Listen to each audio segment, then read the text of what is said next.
No? No, do you put the TV on at all? No.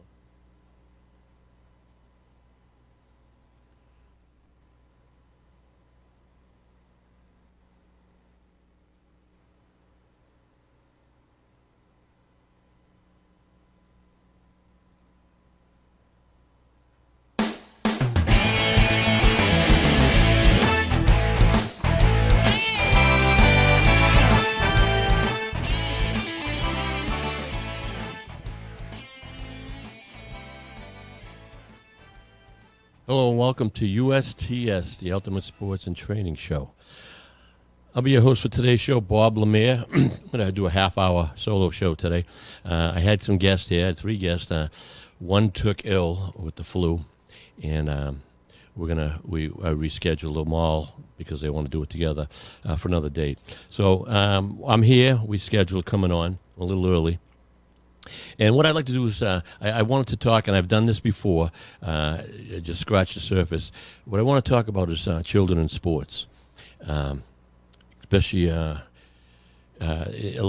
see a lot in today's world how children they're being pushed, and they always have been over the years by certain people, whether it's parents, friends, coaches, and what happens is if a child starts a sport, especially at a young age, and they want to love the sport. They want to play the sport. But everything they do is being criticized, or they're being yelled at for making this wrong move or not doing that every time they play.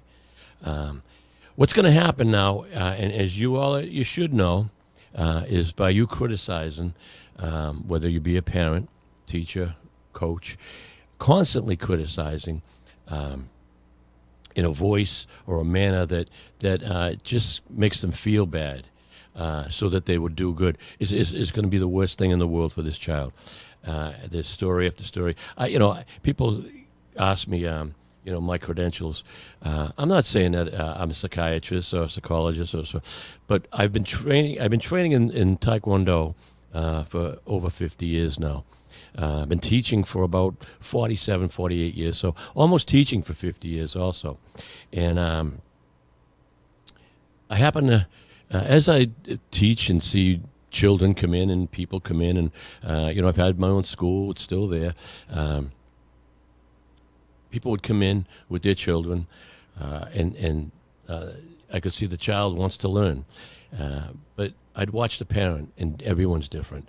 Everyone's brought up different. Everyone treats their children different. A lot of people, I'm not, no silver spoon in my child's mouth, the whole thing. So they'll criticize every move they make, or they'll make it miserable. The child will quit. And if I'm, and as I say, 47 years of teaching, I've seen it all. Thousands of people, and not just my school, YMCA's. I've taught at some colleges, after school, also high schools and Boy Scouts, and you name it. I've taught a lot of people, all different ages, all different nationalities, religions, all sex. It doesn't matter. Everyone's the same. They want to learn, and they want to enjoy their learning process. Now, it's a big thing if you don't enjoy what you're doing, okay? And I'm giving a lot of this to parents and coaches too, even instructors. All right, martial art instructors. And I know that I probably made mistakes down the road, but I wanted to make sure that it's an enjoyable experience, and that when they do something well, a child or anything, let them know, nice move, nice shot, nice kick. If they don't do something well, you don't criticize. You say, this is how we can. There's ways of criticizing, and there's ways of getting your point across, so that they're not taking it as a put down. And there's not a person I know that likes to be put down or criticized by anyone else. So if you're that person who's criticizing your children, everything, and I know, oh yeah, well, if you don't tell them, or they won't pay attention, or they won't do it right. Once in a while it slips out. You say, oh, you're fooling around too much. But for most of the part, if they don't want to be doing what they're doing, don't make them. All right. over the years, as I say, I played every sport. I just love sports. I've had the greatest coaches in the world. I've had some of the worst coaches in the world. I've seen some of the greatest martial artists, instructors, and black belts and grandmasters in the world. And then I've seen some that just, they don't belong where they are. Their attitude towards human beings, whether it's their family or anyone else, is superior. None of us are superior at all. We're vulnerable just like everyone else. And when it comes to coaching, or, I'm not going to get into parenting, but if you give them the love and the respect, and whether you're 3 years old, 2 years old, 18 years old, 40, 50, if you get respect, all right, in what you're doing, and if someone has to criticize you, they do it in a manner like, this is how we'll do it better, and you watch what happens when you do this. I've had all my children. I have 2 children, boy and a girl. My son played excellent. He was an excellent athlete. My daughter, excellent athlete. And she did her gymnastics. She did dance. She did cheerleading, softball, a little basketball, my daughter. And I remember when my daughter first started softball. She started a little later. I think she started 11, 12. A lot of these kids, they start sports sometimes when they're 3 and 4. So she was a late bloomer with softball, but she was pretty good. She's very limber and caught on well. And I remember they wanted to pitch once softball. Now, if anyone knows pitchers, women softball pitchers who've been pitching for a long time, boy, they got it down. I know I couldn't hit them. And they got that wind up and they've got that follow through. They'll strike you out. But they wanted her to pitch because they needed a picture. Now, I remember, and my daughter will attest to this, and now this was 20-something years ago. She's pitching, and she's walking people. And she's having a hard time getting it over the plate. She starts crying. So I remember telling her, I said to my daughter, I said, Melanie, you've never pitched before. Why are you crying? Dad, I feel bad. I said, listen, why do you feel bad? Sometimes your children think that they're letting you down, their parent, or they're letting. I said, why are you feeling bad? Well, I told her, I says, 2 weeks ago when you had a softball game, your 4th time up at bat 2 weeks ago. Do you remember what happened? She said to me, I don't know. How am I supposed to remember that? And I said, exactly. And you did it, and you were there. I says, no one knows. You think people care so much that you're going to hurt them? No. I says, it's a game. You're here for fun. You're here for enjoyment. You're here to build a whole social group of friends. That's what it's all about. Now, I know people are saying at home, oh, yeah, but my son or my daughter, this is going to be a college scholarship. Well, very good. They've done well, and hopefully they're enjoying their ride and not hating it because of the fact that they're being either yelled at or humiliated. And there's story after story that I've seen of parents thinking they're doing well with their children by humiliating them or punishing them or yelling at them in front of other people. Never mind at home when they get home. God only knows. If that isn't going to turn a child off from even wanting to step on a field or any kind of sport, all right, or do anything, whether it's music, whether it's computer, it doesn't matter. If to parents, make sure it's that tightrope. If they don't want to do it and they're fooling around or they're just bored, then let them do something else. There's probably a million things that they're going to be good at. You can't live your life through your children. You really can't. I tried not to go after or ever yell at my children, especially during their games.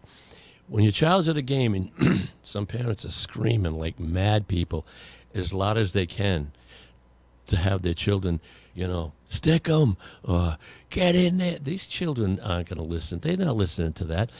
They're listening to you make fools of yourself, all right, pardon me, or embarrassing them in front of their children. That's all that's happening. Let them play the game. Let the coaches talk to them, and praise them, clap, and nice job. But that's about it. Let them do it. They're the ones training. All right. If you're one of those parents, you're saying, "Oh, he doesn't know what he's talking about." Maybe I don't know what I'm talking about, but I see it all the time, and I've seen it for many years. As they say, at least 47 years I've been teaching martial arts. I've coached baseball teams too. My father many years ago. Try to just have them enjoy it. And when you have a team that's happy and not miserable, they're going to probably do better. Now, a lot of coaches are going to disagree with that, and even some coaches who are real, they're tough, which is tough can be good. Humiliation's not good. Tough can be good. Make them train hard. But if there's two ways to look at it. Let them enjoy their life. Let them enjoy being with their friends and not being humiliated. My son had a friend. I won't name names. This was probably one of the, and this is young baseball players, senior leagues or whatever, Babe Ruth leagues, whatever. And this was probably one of the greatest baseball players I ever seen. Played with my son. He was a pitcher, could pitch like the wind. My son was a catcher and loved him. They were good friends. And this kid, when he got up at bat, boy, I don't know if anybody knows batting percentage, but if he didn't hit 1,000, he just swung that bat and that ball went. And his father rode him, every game. His father was a coach, too. And he rode him, and it would embarrass him. If he told him, he would tell him every pitch to throw. If he threw a wrong pitch, he was humiliated on the bench. At one point, his father, and this kid was the greatest ball player I've ever seen. His father, they went back after an inning of him pitching, and the inning's over. Father told him not to sit in the same direction as the rest of the team because he didn't deserve it. Turn around, sit in the opposite direction. I could never believe what I saw. I looked at my son, and my son said, "Dad, the kid could have went to college, could be a pro baseball player. He ended up quitting baseball once he became a big enough man or a teenager. I don't know if he ever went to college. He ended up joining some kind of groupie or roadies or something, and just left. No, just quit. Says, I'm done with this. And it's sad because he had the greatest. He had everything going for him, and it can happen to anyone. So my thing with parents, even coaches, really watch what you, and now you can watch yourself on video because everyone's videoing it.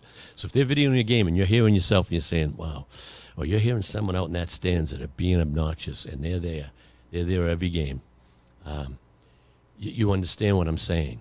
When your child gets home after a game, don't criticize every move they made. Say what happened. Sometimes you say, whoa, that was a tough play on the third inning, or, fourth down on the end of the game. Just a tough play. He goes, but that's the way it goes. It's a game, all right?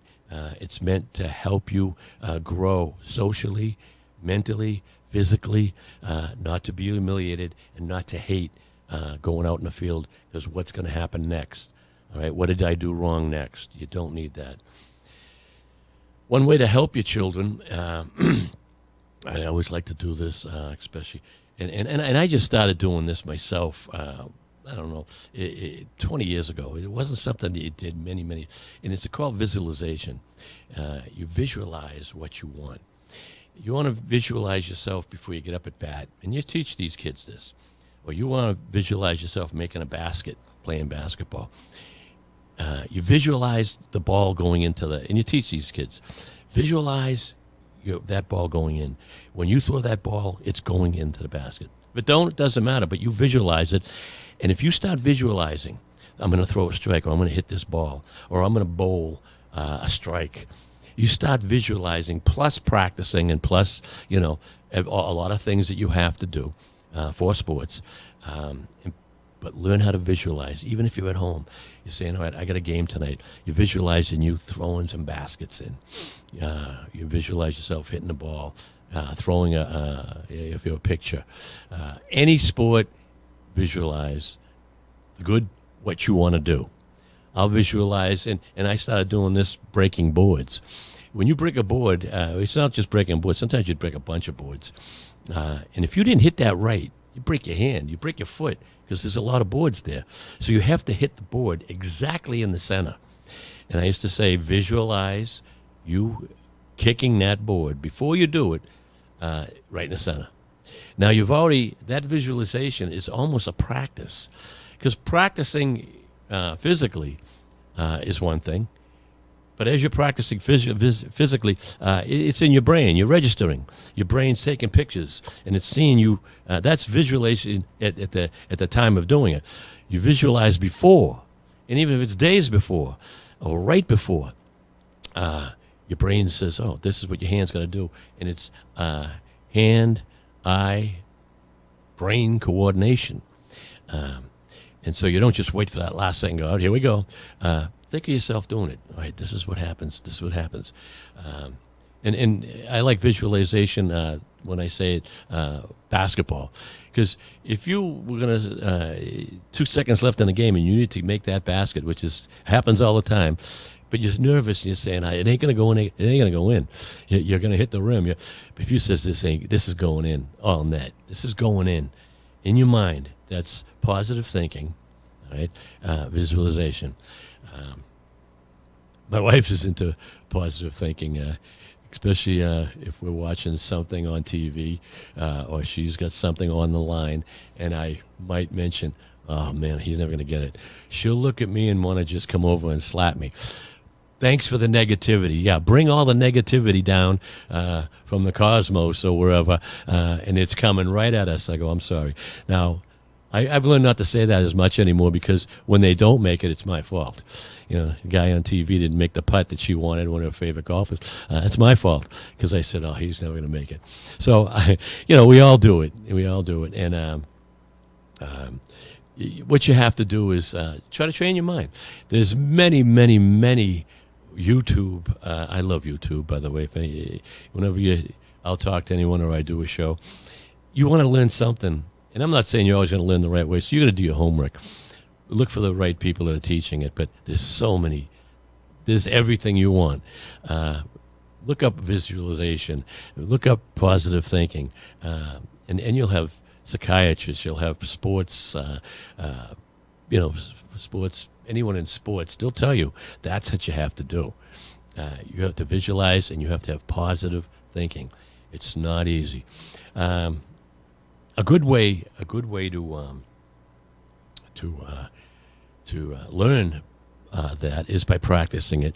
And I like to do a lot of practicing with meditation at night as I'm trying to sleep.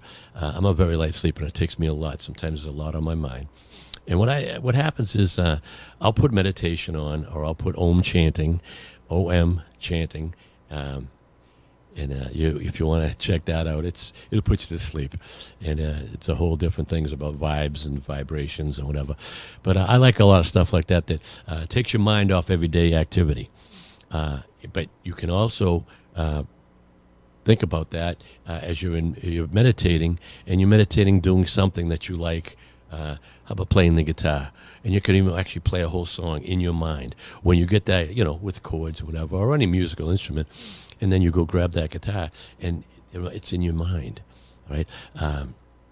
If you do this visualization and you do it at night before you try to go to sleep on any aspect of your life, it'll get you tired, right? And think positive. You think of positive. Meditation, I wish I started meditation when I very first started martial arts, Taekwondo. I wanted to get into the whole philosophy of everything. And I'm only like 15 years old. I'm a kid. And I'm a wild kid. I'm running around the neighborhood. I'm just having a ball, playing sports. And, there's no meditation or anything. You just did everything at the spur of the moment. I remember meditation, I got really into it. There was no YouTube. There was no phones. They had your hands. You had the rotary phone on the wall. You had to read. You had to. And my grandmaster instructor would talk about it a little. Meditation and breathing exercises, and I started practicing when I was about 15, and I got so into it. I did it. I started getting into it, and within 2 or 3 months, I had to stop. I got scared. It was changing my life so much that it was mellowing me out, like I've never been mellowed in my life at 15, 16 years old. And I get kind of nervous going, whoa, what's going on with me? I started up again maybe 20 years later. And I always did a little meditation, but nothing like that. And now I do it every night before I go to bed. Or if I'm stressed out doing something, breathing exercises. Teach this to your children. And especially breathing exercises when they're in a critical moment of anything they're doing in sports. You see it, if you're watching a picture, say a World Series, and they do a close-up of him looking at the catcher, getting a sign, and he'll take a deep breath, hold it for a second, and blow out. Same thing with the batter. Right before he gets ready, big deep breath, kind of holds it for a second and lets it out. That's a calming effect. That's almost a quick meditation. All right, teach your children this quick meditation. As I say, YouTube has meditation, thousands of different type of meditations from all different parts of the world. Every ethnic group, every society, every religion, whatever is convenient for you or that you like, check them out. And if you teach this to your children, watch their sports, watch how they feel when they're ready for that critical moment. It's going to calm them. We all get nervous. Nerves throw you off. I've got my grandson and my granddaughter. My granddaughter, she takes her things real serious. She's into cheerleading, and she's a top girl, one of those flyers. And if for some reason she stumbled up there, or the holders stumbled, and they takes it so serious, and just gets and we tell her, just relax, enjoy it. You didn't win this time, and believe me, she's on these teams that are winning national titles, and she's 11 years old. So what a career ahead of her, and we all want her to just relax and enjoy every minute of it. It's not her fault if they falter, it's the whole team's fault. And I have my little grandson, 6 years old. He's just started basketball. Never played basketball in his life. This kid took to it like it was second coming. I'm telling you, he's up and down. He makes a basket good. He don't care. They lose the game. He don't care. Let's go to McDonald's.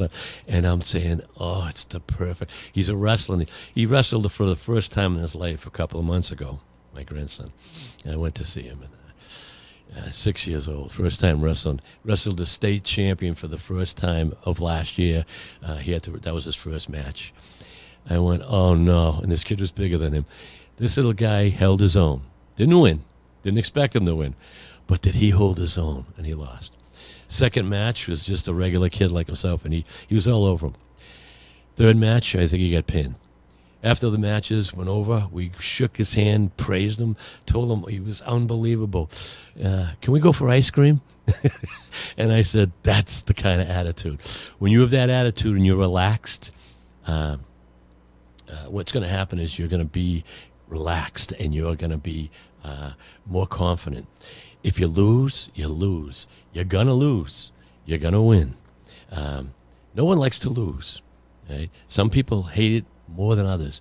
You have to teach them it's not that winning and losing. It's you playing the game to your best ability. Once you do that, you play the game to the best of your ability. That's all we're looking for.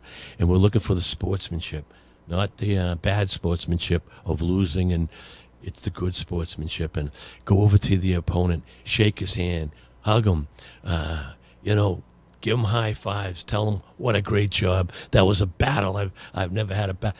And you're going to make friends, and your people are going to respect you than if you walked away pouting and not even shaking hands. You see it all the time. And people, and it's human nature, people root for the underdog. We all know that. And when the underdog loses and loses, but then starts winning, all right? Oh, it's the coolest thing in the world. It's the greatest thing. So you tell your children that, all right, so you're the underdog and you've lost. But when you win, oh, the feeling, because you already understand what losing is. If you won all the time, your children won, you're going to tell them. If you win all the time, you're going to get nothing out of it. You're not going to feel the the agony of defeat, the thrill of victory in the agony of defeat.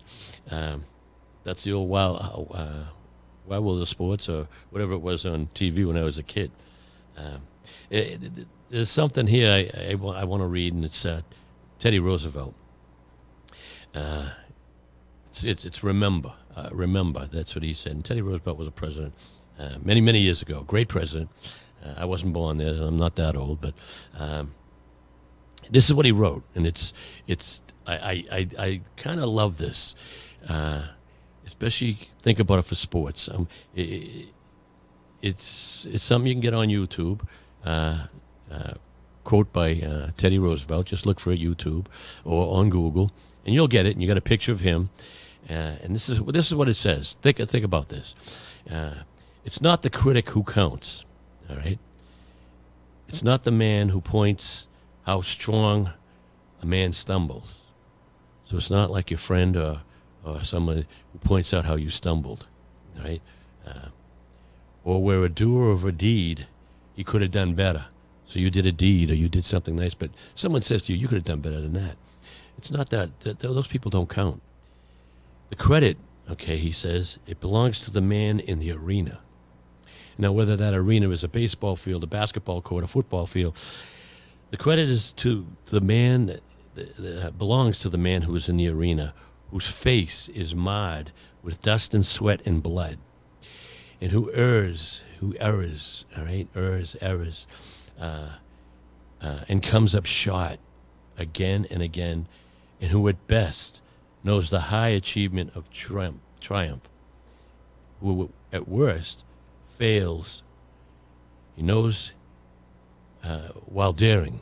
He fails while daring greatly, for he knows that his place shall never be with those cold and timid souls, okay, who know neither victory nor defeat. Sorry, they had to. I was reading it off my phone, and I'm having a hard time even with my glasses in this.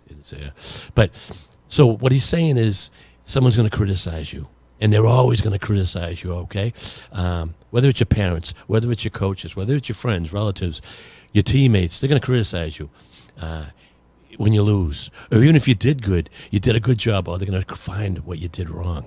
All right, they're either jealous or they're miserable with their own lives. It doesn't matter what they think.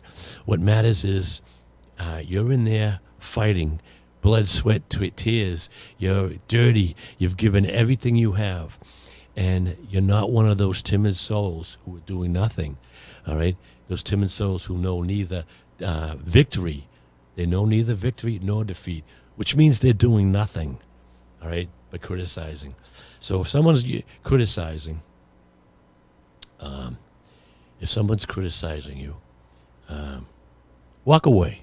Don't even bother with them. Don't waste your energy, and just look and say to yourself, I wonder what they're doing. Even if it's someone who's really great at the sport, and if most people who are really good at sports won't criticize someone who's not. And if they do, then they have a problem. If if someone's trying, all you should do is give them all the credit in the world so that they keep trying, and you'll be a friend to them, and you'll be nothing but someone that they can look up to. That's about all I have. As I say, I had a group of people, and one got sick, and they all want to go together. So that'll be my next one. This is just something that I like to get off my chest. And I've done it myself. I'm not saying I've never criticized anybody or I've never said something that I shouldn't have. And I think back now as I'm older, and maybe I shouldn't have said that. So maybe I can cut someone off at the path before they do that. But parents, please, make sure you love the children. If your children are passionate about something and they're trying their hardest, let them do it. Don't criticize. Say, wow, or maybe we try this next time. Or don't say anything. Let the coaches and let them realize, all right? If you can help them, all right? But by criticizing and then trying to help them, they get tired of that very quickly, and you know that, right? Or you see someone that's doing it with their children. Boy, they shouldn't. You say, wow, I'll never do that with my children. If you enjoyed this show, it's on YouTube. It was live. I started a little early. Grandmaster Bob Lemire, Taekwondo Grandmaster Bob Lemire, YouTube.